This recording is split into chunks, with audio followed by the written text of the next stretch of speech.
मित्रों, KD Singh IAS academy के channel में आपका अभिनंदन और स्वागत करते हुए आज हम लोग सीरीज 36 को शुरू करेंगे। परंतु इस सीरीज को शुरू करने से पहले मैं आपको सूचित करना चाहूंगा कि पीसीएस और आईएएस परीक्षा के लिए या सिविल सर्विसेज परीक्षा के लिए हमारी टेस्ट सीरीज 2 सितंबर से प्रारंभ हो रही है।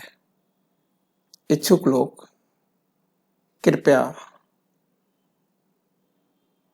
इसमें अपीयर होकर के लाभान्वित हों। तो आइए अब हम लोग सीरीज 36 का पहला क्वेश्चन शुरू करने जा रहे हैं। पहला क्वेश्चन आप देखिए,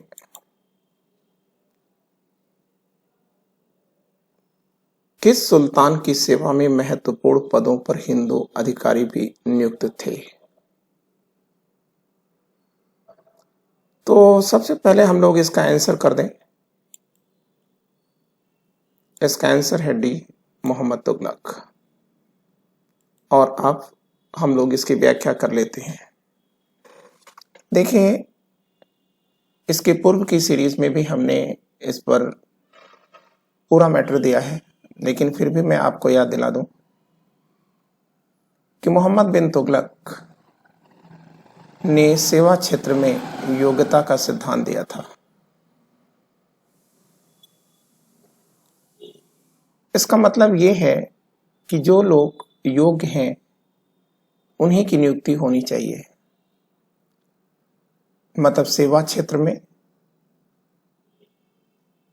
उन्होंने धर्म और क्षेत्र की प्रधानता को समाप्त कर दिया था। क्लियर? और योग्यता का सिद्धांत देने के कारण ही साई,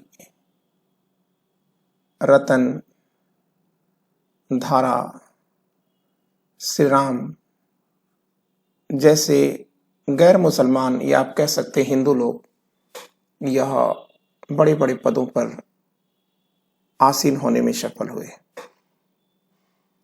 जैसा कि इसके पूर्व भी मैंने आपको बताया था कि मोहम्मद बिन तुगलक ने जैन गुरु जिन प्रभु सूरी को भी संरक्षण दिया था।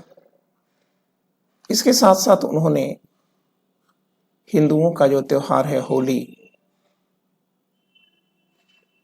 और दिवाली, इसमें भी इन्होंने बढ़ चढ़ करके भाग लिया था। क्लियर? तो अब आपका ये पहला क्वेश्चन हमने कंप्लीट कर दिया है। दूसरा क्वेश्चन आप देखें। दूसरे क्वेश्चन में कह रहा है कि निम्नलिखित में से किस सुल्तान ने खलीफा से मंसूर मानपत्र नहीं प्राप्त किया था?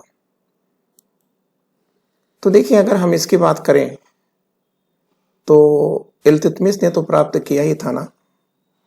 मतलब आप देखिए, इल्तुतमिश ने प्राप्त किया है, तो जिन्होंने पहले प्राप्त किया है उसको हम लोग टिक कर देते हैं।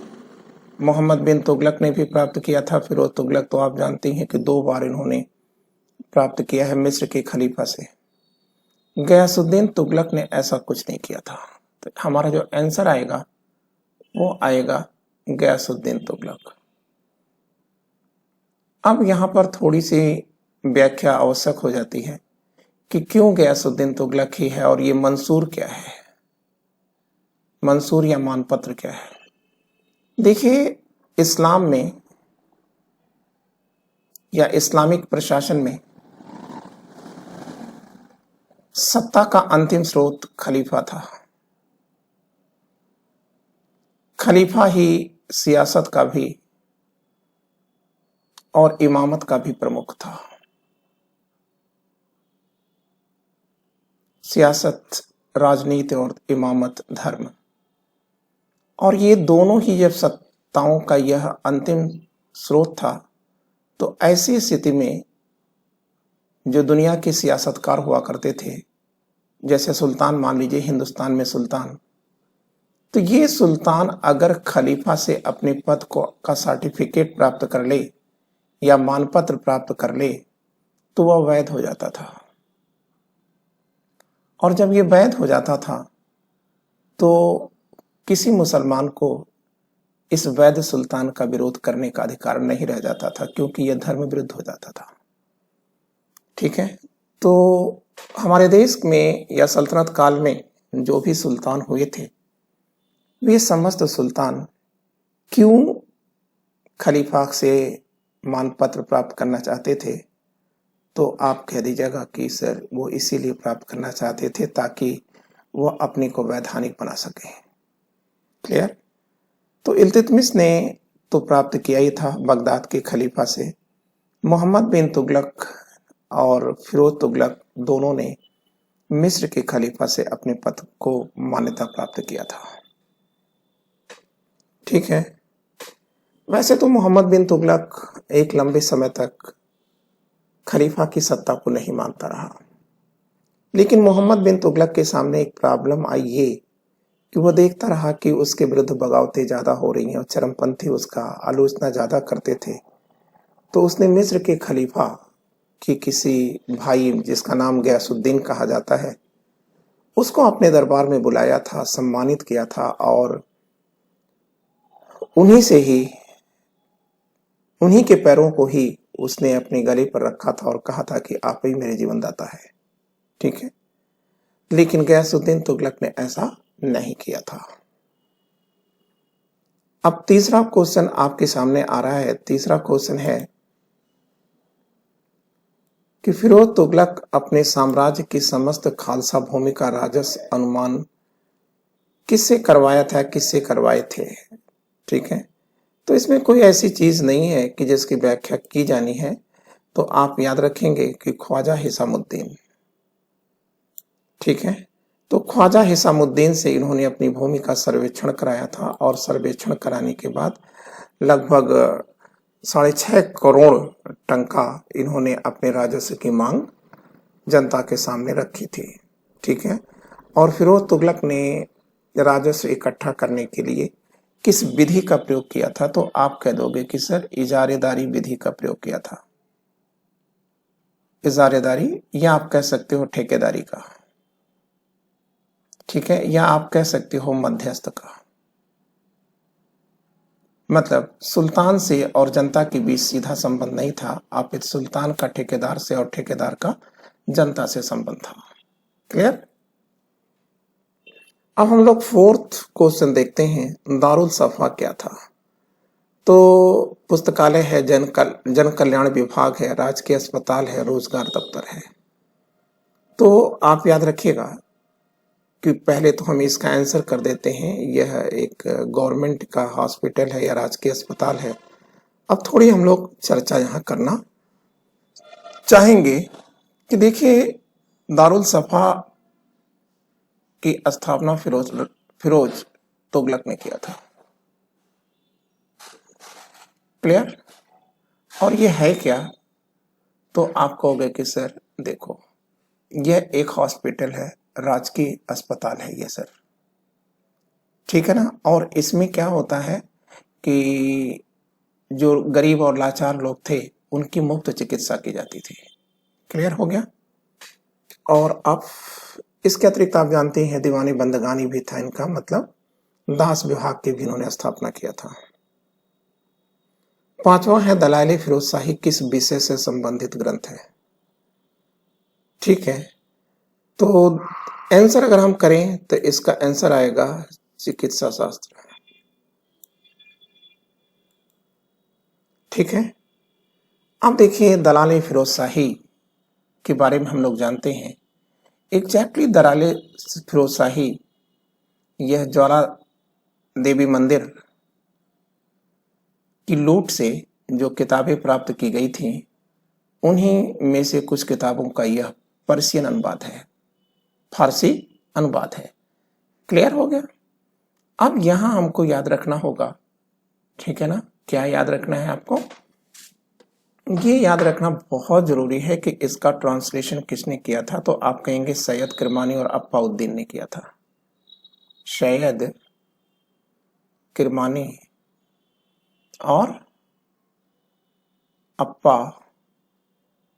उद्दीन ने इसका ट्रांसलेशन किया था। संस्कृत की किताबों का, ठीक है, दलाली फिरोज शाही के नाम से अनुवाद किसने किया है? इन दोनों लोगों ने किया है। क्लियर? अब अगला क्वेश्चन हमारे सामने है कि दिल्ली के किस सुल्तान के संदर्भ में कहा जाता है कि जगत के स्वामी का शासन केवल दिल्ली से पालम तक था? तो इसका पहले तो आप आंसर कर लीजिए, उसके बाद हम व्याख्या करते हैं। देखिए नासिरुद्दीन महमूद। अब देखते हैं, फर्स्ट पॉइंट आप याद रखिएगा कि नासिरुद्दीन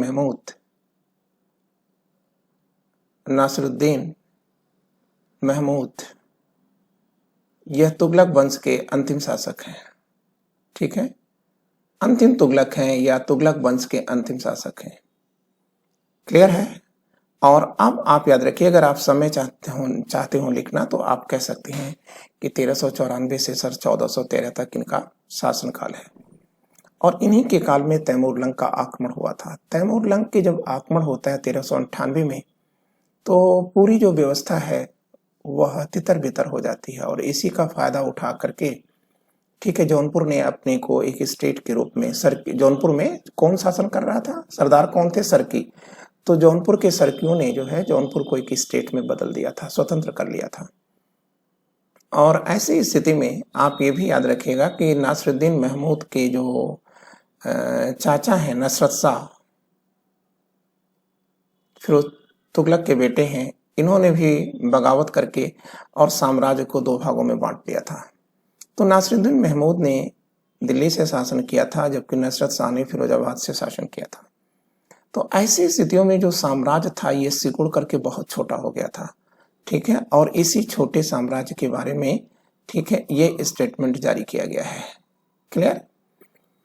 और आपको ये भी याद रखना है कि सबसे बड़ा साम्राज्य सल्तनत में किसका है? तो आप कहोगे कि सर मोहम्मद बिन तुगलक का है। MBT जिसे हमने शार्ट में लिख दिया, इनका साम्राज्य सबसे बड़ा साम्राज्य है। 7वां क्वेश्चन हमारे सामने आ रहा है, ससगनी नामक सिक्का किसने प्रसारित किया था? ठीक है, इसके पहले भी ये दिया जा चुका है आपका आंसर। फिलहाल ये आप देखिए, इसका आंसर है फिरोज तुगलक। अब अगर हम इसकी व्याख्या करें तो आप याद रखिएगा, ठीक है, कि जो जीतल सिक्का होता था ये तांबे का था, और टंका और ससगनी नाम का ये जो सिक्का है, ठीक है, ये चांदी का था। क्लियर? और ससगनी को किसने जारी किया था? फिरोज तुगलक ने ही जारी किया था। आप कह रहे हैं रैयत ए आला की उपाधि को किसने धारण किया? तो इसका आंसर है खिज्र खां। ठीक है, अब मैटर हम व्याख्या यहां कर रहे हैं। देखिए, जो खिज्र खां हैं ये, इन्होंने तैमूरलंग के भारतीय आक्रमण में तैमूरलंग का साथ दिया था। मतलब अपने सुल्तान नासिरुद्दीन महमूद के विरुद्ध इन्होंने तैमूरलंग का साथ दिया था। तो तैमूरलंग जब जाने लगे थे तो इनको मुल्तान का इन्होंने एक तादार या सूबेदार बना दिया था। क्लियर? और अपने अधीन कर लिया था। तो जब ये सुल्तान भी बन जाते हैं तो इन्होंने कहा था कि मैं जो है तैमूरलंग के बेटे शाहरुख की रैयत हूं, अर्थात प्रजा हूं। और यही कारण था कि उन्होंने खुद को सुल्तान कभी नहीं कहा। ठीक है, सुल्तान इन्होंने कभी नहीं कहा, अपितु इन्होंने कौन सी कहा कि मैं रैयत हूं, किसकी? आला की। तो आला यहां कौन है? आप कहेंगे सर शाहरुख है। ठीक है, अब हम लोग 9th क्वेश्चन देखते हैं। अनाज पर से चुंगी शुल्क किस सुल्तान ने हटवा दिया था? अनाज से चुंगी शुल्क किस सुल्तान ने हटवा दिया था? तो आप कहोगे कि सर, ठीक है, फिरोज तुगलक। एग्जैक्टली अब इसकी हम व्याख्या अगर देखें तो ये व्याख्या इस तरह से आएगी कि देखिए, जब फिरोज तुगलक सत्तासीन होते हैं, ठीक है, तो इन्होंने बहराइच में सलार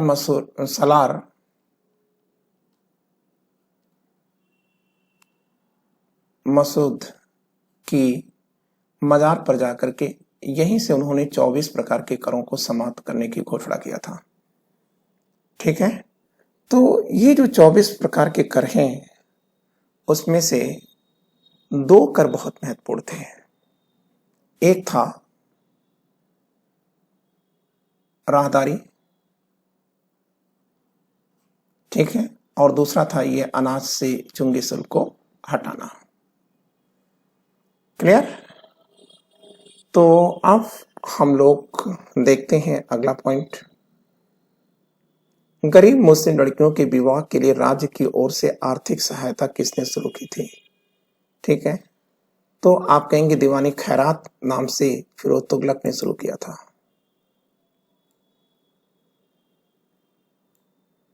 किस नाम से शुरू किया था? दीवानी खैरात के नाम से।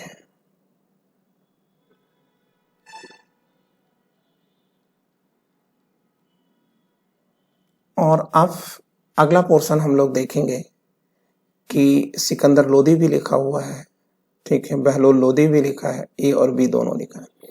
तो यहाँ पर ये हमने आंसर थोड़ा सा जल्दीबाजी कर दिया था, और आप याद रखिएगा कि अगर ये सिकंदर लोदी नहीं होता तब तो ये सही हो जाता, इसलिए ये गलत हो गया और हम इसे सही कर रहे हैं। ठीक है, इसका आंसर ए और बी दोनों होगा। मतलब खैरात विभाग की स्थापना 2 लोगों ने किया है, एक फिरोज तुगलक ने और दूसरा सिकंदर लोदी ने। ठीक है, 11th क्वेश्चन अगर हम देखें तो 11th क्वेश्चन में मिलान दिया हुआ है। ठीक है, कह रहे हैं कि सुल्तान आजम की उपाधि को किसने धारण किया था? तो सुल्तान आजम की उपाधि को इल्तुतमिश ने धारण किया था। सिपह सलार की उपाधि को ऐबक ने धारण किया था। यामिन उल खिलाफत नासिर अमीर उल मोमिनीन की उपाधि अलाउद्दीन खिलजी ने धारण किया था। क्लियर? और खलीफतुल्लाह की उपाधि कुतुबुद्दीन मुबारक खिलजी ने धारण किया था। क्लियर है ना? तो इसका मतलब ए के नीचे 2 आना चाहिए, ठीक है, और बी के नीचे 1 आना चाहिए, सी के नीचे 4 आना चाहिए, और डी के नीचे 3 आना चाहिए। तो इसका मतलब ये आपको वैसे यहां तो कर दिया है, कोई मतलब नहीं है, फिर भी ये लगा दिया। और अब 12th क्वेश्चन देखते हैं। सैयद उस सलातीन की उपाधि के सुल्तान ने धारण किया था। ये सीधा सीधा क्वेश्चन है और ये फिरोज तुगलक ने धारण किया था। अब हम लोग 13 क्वेश्चन देखते हैं। 13 क्वेश्चन भी मिलान है और इसमें कह रहा है कि दीवानी वजारत, मतलब कह रहा है कि सूची 1 और सूची 2 के साथ सुमेलित कीजिए तथा सूचियों के नीचे दिए गए कूट से सही उत्तर का चयन कीजिए। सूची 1 और सूची 2, सूची 1 में विभाग दिया गया है, सूची 2 में कार्य दिया गया है। अब दीवानी वजारत या विजारत भी कहा जाता है, इसका क्या कार्य है? तो आप कहोगे कि सर ठीक है, 2 ही कार्य था, एक तो यह फाइनेंस का कार्य देखता था और दूसरी बात ये भी है कि जब सुल्तान अनुपस्थित रहता था तो यह सुल्तान का भी कार्य देखता था। और इसके प्रमुख को क्या कहा जाता था? इसके प्रमुख को वजीर कहा जाता था। दीवानी ममालिक नहीं है, मुमालिक है, सही कर लीजिएगा, मुमालिक। तो दीवानी मुमालिक जो है यह सैन्य विभाग को देखता है। ठीक है, तो आप याद रखिएगा इसे आरिजे मुमालिक भी कहा जाता है, आरिजे मुमालिक भी कहा जाता है। ठीक है, और विभाग का नाम भी है दीवाने अर्ज, दीवाने अर्ज। तो ये सेना का विभाग है। दीवाने इंसा जो है यह शाही आदेश और पत्राचार को लिखता था, प्रचारित करता था। ठीक है, दीवानी रसालत यह 2 कार्य करता था, एक तो धार्मिक मामले का कार्य भी करता था और एक यह विदेश मामले को भी देखता था। ठीक है, विदेश और धार्मिक मामले यह किसका है? दीवानी रसालत का है। अब हम लोग आगे चलेंगे और 14वां क्वेश्चन देखते हैं। 14वां क्वेश्चन है कि सूची 1 को सूची 2 के साथ सम्मिलित कीजिए तथा सूचियों के नीचे दिए हुए कूट से सही उत्तर का चयन कीजिए। सूची 1 में दिया है दीवानी रियासत, तो दीवानी रियासत क्या है, तो आप कहेंगे कि सर दीवानी रियासत जो है ये कॉमर्स डिपार्टमेंट है और यह वाणिज्य मंत्रालय है, ठीक है। और दीवानी सियासत यह अपीली न्यायालय है। दीवानी कजा ये क्या है, तो आप कहेंगे कि सुल्तान के बाद का न्यायालय है। दीवानी मजलिस डी का 3 हो गया। तो आप बहुत आसानी से इसे मिला सकते थे। सॉरी, ये गलत हो गया था।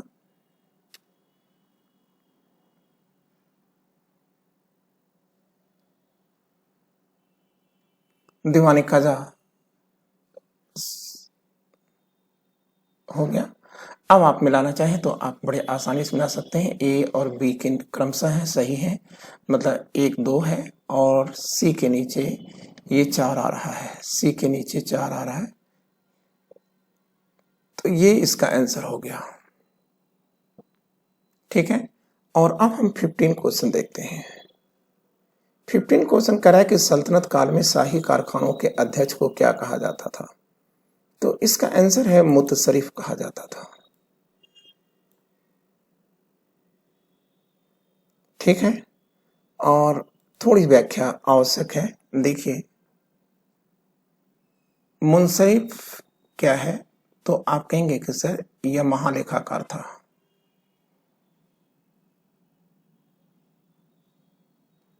और मुंसरिफ अभी इसको आप ऐसे भी लिख सकते हैं,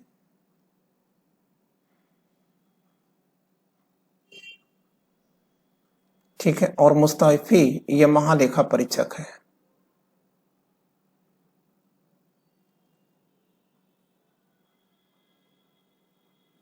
और ये जो मजुमदार है ये सल्तनत की बात नहीं है, ये मराठों में जो आय व्यय की देखभाल करते थे उनको मजुमदार कहा जाता था। अब हम लोग अगला पोर्शन देखते हैं। 16वां क्वेश्चन हमारा है। तो 16वां क्वेश्चन में दे रहा है कि सल्तनत कालीन प्रशासन के संदर्भ में नीचे दिए गए वक्तव्य को ध्यान से पढ़िए। रातवी कारखाने थे जिनके कर्मचारियों को अनिश्चित वेतन मिलता था। गैर रातवी ऐसे कारखाने थे जिनके कर्मचारियों को 2 बार हो गया, इसको काट देते हैं, कर्मचारियों को निश्चित वेतन मिलता था। इसका मतलब ये भी गलत है, ये भी गलत है। दीवाने वकूफ व्यय के कागजों की देखभाल करता था, सही है।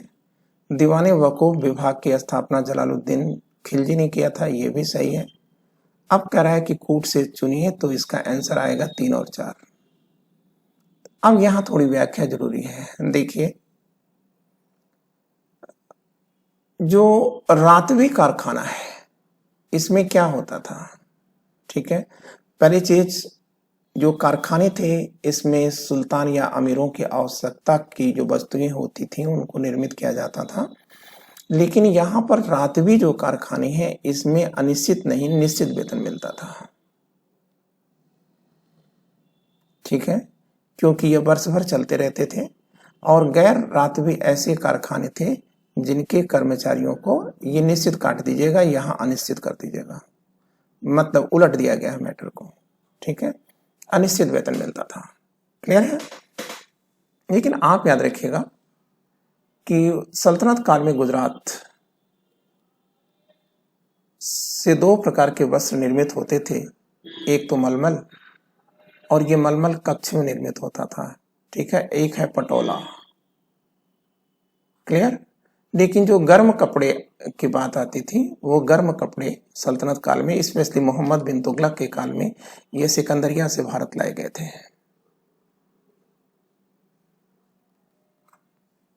क्लियर हो गया। और आप याद रखिएगा, मैंने आपसे कहा था, शुरू में भी कहा था, एक बार पुनः आपको याद दिला दूं कि ठीक है क्वेश्चन तो आप देखें, लेकिन जो व्याख्या हो रही है इस पर आपका ध्यान बहुत अच्छा होना चाहिए, क्योंकि ये जो व्याख्याएं हैं यह आपको अनेक क्वेश्चन को जन्म देती हैं। अगर हम 17वां क्वेश्चन देखें तो 17वां क्वेश्चन है, सीधा सीधा क्वेश्चन है कि अक्तादारों की आर्थिक समीक्षा के लिए ख्वाजा नामक अधिकारी की नियुक्ति किसने की थी, तो इसका आंसर है बलबन। अब थोड़ी हम लोग इसकी व्याख्या करते हैं। व्याख्या देखिए, आप याद रखिएगा, इस तरह से याद रखिएगा कि जो बलबन है ना, जब ये आते हैं तो देखते हैं कि जो प्रांतपति हैं या अक्तादार हैं, ये करते क्या है, ठीक है, कि यह बहुत ही घालमेल करते हैं, ठीक है, और ऑलवेज जो है ये केंद्र से पैसे लेते हैं और उसका दुरुपयोग करते हैं। तो इसी चीज को रोकने के लिए उन्होंने ख्वाजा नामक अधिकारी की नियुक्ति किया था। अब 18वां है शाही वैद्य सुल्तान सल्तनत काल में क्या कहा जाता था। तो यहाँ थोड़ा सा आपको कंफ्यूजन होगा क्योंकि हिंदी दूसरे रूप में आ गई है, लिखी गई है, ठीक है। तो आप ऐसे कर सकते हैं, इसको हटाइए और आप ऐसे कर लीजिए, शाही वैद्य, ठीक है। वैद्य का मतलब यहां पर डॉक्टर से है, हकीम से है। तो उसे क्या कहा जाता था, तो उसका आंसर है मालिक उल हुक्मा कहा जाता था। अब बात आती है कि अगाची क्या है। तो आप कहेंगे कि सर अगाची यह जो सुल्तान है, बादशाह हैं, उनके निजी सेवक हैं, ठीक है। मतलब पानी उन्हीं पिलाने का काम या अन्य जो भी है उनकी निजी आवश्यकताएं हैं उसको किया करते थे, निजी सेवक हैं, ठीक है उनके। और फिर पूछा जाए दबीर सरा क्या है, तो आप कहेंगे कि जो शाही महल है उसका मुख्य अधिकारी है।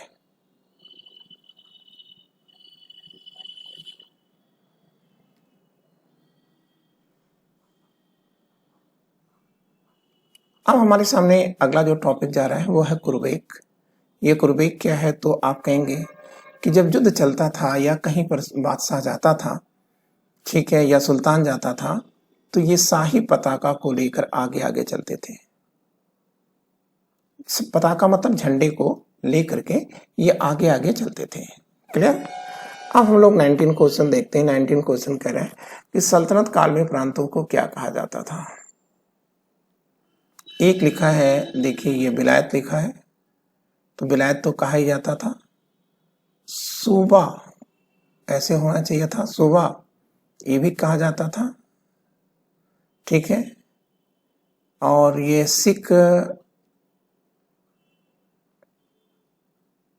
फिर करा ए और बी। तो पहले तो हम लोग आंसर करते हैं, इसके बाद व्याख्या करते हैं। इसका आंसर है ए और बी, मतलब विलायत और सूबे के नाम से जाना जाता था। क्लियर। अब यहाँ हमको याद रखना है कि ये जो सिख है इसके बारे में जान लें।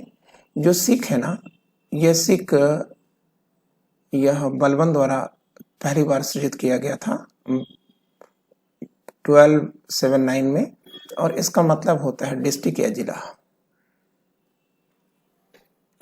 और फिर हम लोग 20 क्वेश्चन देखते हैं।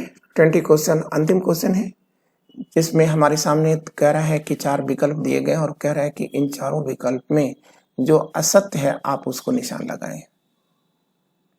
तो आमिल तो ये राजस्व अधिकारी है ही है, ठीक है, और परगने लेवल का राजस्व अधिकारी है, रेवेन्यू ऑफिसर है। अहदी बादशाह के विश्वास पात्र सैनिक है, ठीक है। अहदी जो सैनिक होते थे, ठीक है, देखिए 2 प्रकार के सैनिक थे, ये मुगलियन मैटर है। ये 2 प्रकार के सैनिक हैं, एक तो अहदी हो गया, दूसरा दाखिली हो गया।